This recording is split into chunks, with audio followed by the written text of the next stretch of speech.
Welcome back to the Center Square Daily. Now let's put Illinois in focus, where yesterday was the primary all across the state for a variety of different races.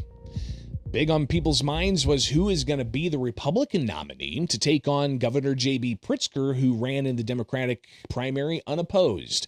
Pritzker held a campaign-style event last night in Chicago and featured a whole host of different elected officials who are Democrats standing on stage in unity, and Pritzker used it as a way to kick off the election into November. But he took the time to criticize President Donald Trump and Republicans. Right now, grifters of corruption and selfishness, purveyors of bigotry and hatred, have taken control of the White House and the Congress. Their purpose is to make themselves and their dear leader richer, and to do it at the expense of the powerless and the most vulnerable. The carnival barker-in-chief. Oh, sorry, I meant the commander-in-thief.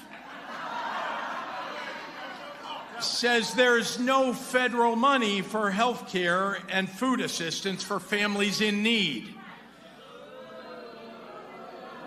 But he had no trouble finding tens of millions of dollars to send masked troops with assault weapons onto the streets of Illinois to terrorize Americans.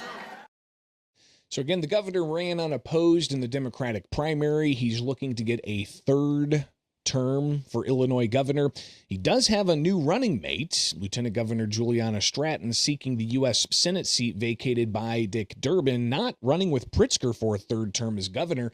Instead, he tapped Christian Mitchell to be his lieutenant governor candidate. You saw him standing there on the stage behind him.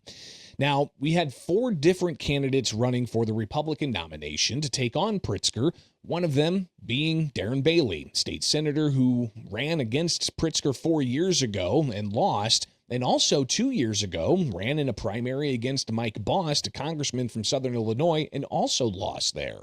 But Bailey getting the majority vote last night from Illinois Republicans who voted in the primary, and he suggested that Governor J.B. Pritzker is looking to run for president, something that Darren Bailey says he is not doing. I'm not running to be president. I'm running to be your governor. Present, focused, accountable. Together, we can make Illinois affordable again.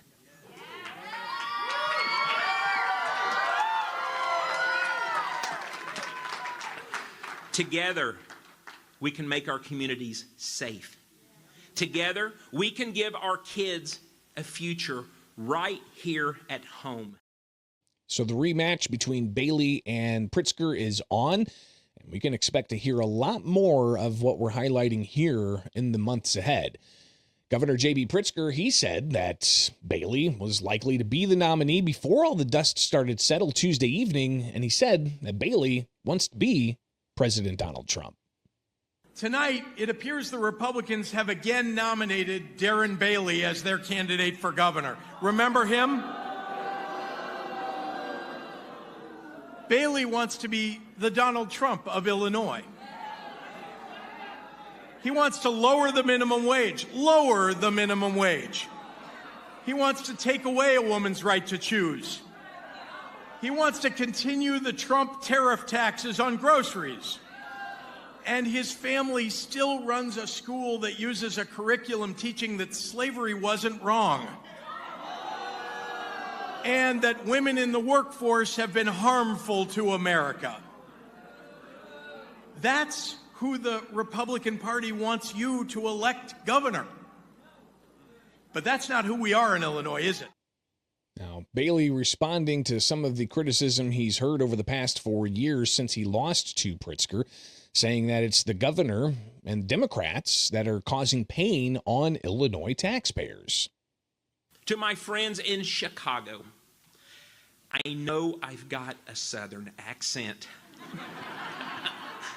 Some folks have said that I talk funny.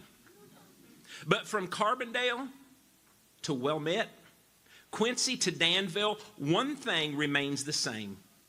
Those bills in your mailbox, they don't care about anyone's accent. That's because this problem isn't regional. It's leadership. Illinois doesn't have a revenue problem. It has a leadership problem.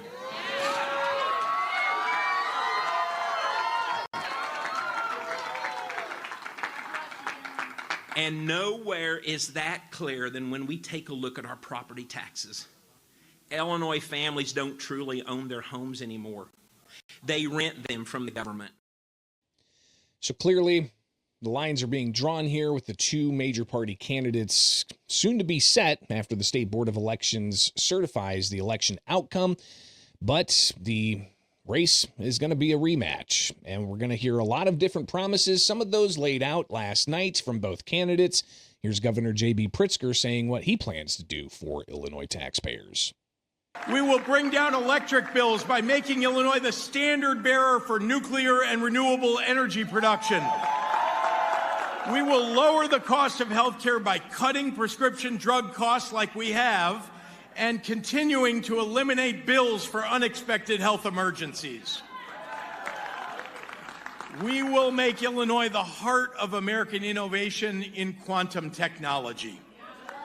We will accelerate economic growth and job creation by continuing to attract new businesses to our state.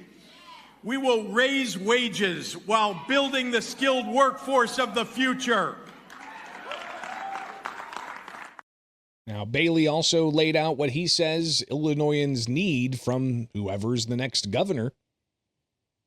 Our service workers, the men and women who show up early, stay late, and live on tips. Let me be clear, no tax on tips.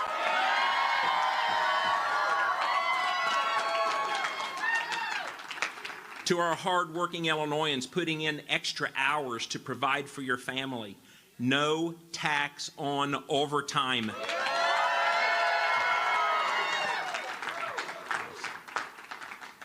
And to our union members and our civil servants, I want to say this directly. I am not Bruce Rauner. I'm not coming for your pension. I want to work together to make Illinois government work again at all levels. You earned it. You were promised it. And as governor, I will uphold that promise.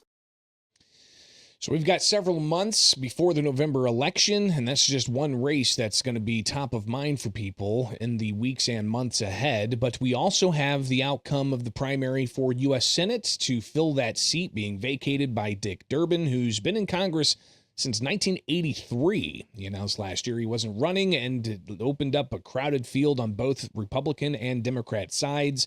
But as the dust settles, looks like for the Republicans, Don Tracy is going to be the nominee, and Lieutenant Governor Juliana Stratton will be the Democratic nominee. But the field's also seeming to settle for various other congressional races across the state. In the 1st Congressional District, Republican candidate Christian Maxwell won the GOP nomination. She'll face off against Democrat incumbent Jonathan Jackson in that Chicago area congressional district. In a crowded and tightly contested Democratic primary, LaShawn Ford, state representative, edged out Chicago official Melissa Conyers-Ervin to secure the Democratic nomination for the Congressional District 7.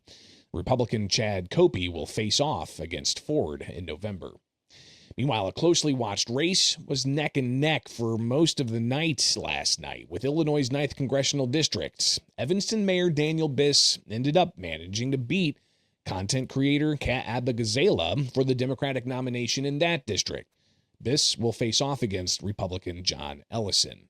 And the Democratic primary for Illinois Comptroller remained too close to call for that statewide seat. State Representative Margaret Croak held a 25,000 vote lead over State Senator Karina Villa, with 99.2% of the vote reported early Wednesday morning.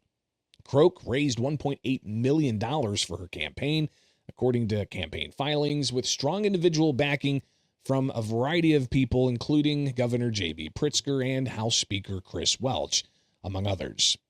Meanwhile, in an interesting state house race, an Illinois Republican House leader lost their primary Tuesday.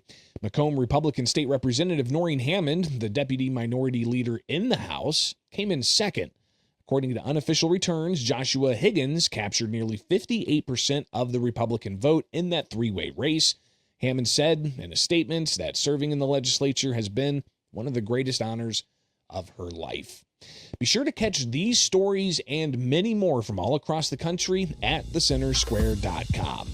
From my studios in Central Illinois, I'm Greg Bishop. Join us here tomorrow for more stories impacting you, the taxpayer, from across the country, only with the Center Square Daily.